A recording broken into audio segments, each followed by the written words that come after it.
অমুসলিম বোন, হ্যাঁ, আপনি আপনার প্রশ্নটি করুন।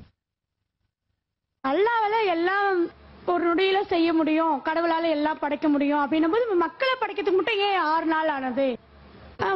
உலகத்தை படைக்கவும் மக்களை படைக்கிறதுக்கும் 6 நாள் ஆனது சொல்றாங்க. அதனால அது என்னன்னு தெரிஞ்சுக்கணும். আসসালামু আলাইকুম ভাই। তার প্রশ্নটি হলো, যদি সর্বশক্তিমান আল্লাহ যে কোনো কিছুই তৈরি করতে পারেন, কেন তার সমস্ত পৃথিবী তৈরি করতে 6 দিন লাগলো?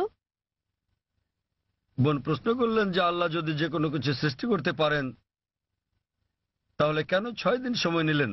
বোন, আল্লাহ যদি চাইতেন একদিনে সৃষ্টি করতে পারতেন, তখন আপনি বলতেন যে কেন একদিনে তৈরি করেছেন, 6 দিনে কেন নয়? কারণ আল্লাহ 6 দিনে এটা বানাতে চেয়েছেন। কোরআন বলে যে আল্লাহ যা ইচ্ছা করেন তাই সৃষ্টি করতে পারেন।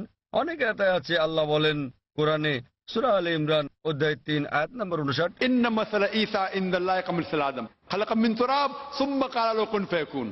আল্লাহ আদম আলাইহিস সালামকে সৃষ্টি করেছেন যেমন তিনি যীশু খ্রিস্টকে সৃষ্টি করেছেন ধুলো থেকে। তিনি বলেন হও আর তা হয়ে যায়। তো আল্লাহ যখন কিছু সৃষ্টি করতে চান তিনি বলেন হও আর হয়ে যায়। তিনি ইচ্ছে করলেই এটা হয়ে যায়।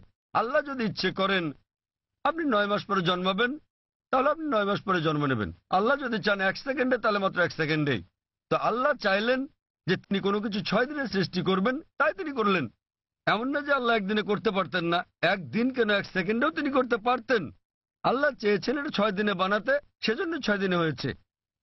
তো আল্লাহ যাই চান তিনি শুধু বলেন কুন ফায়াকুন, হও আর এটা হয়ে যায়। এই সৃষ্টি জগতে তিনি বলেন হও আর হয়ে গেল। তবে আল্লাহ এটা 6 দিনে বানাতে চেয়েছিলেন, সেজন্য 6 দিনে হয়েছে। এমন না যে তিনি এর চেয়ে কম বা বেশি সময় বানাতে পারতেন না, এটাই তিনি চেয়েছিলেন।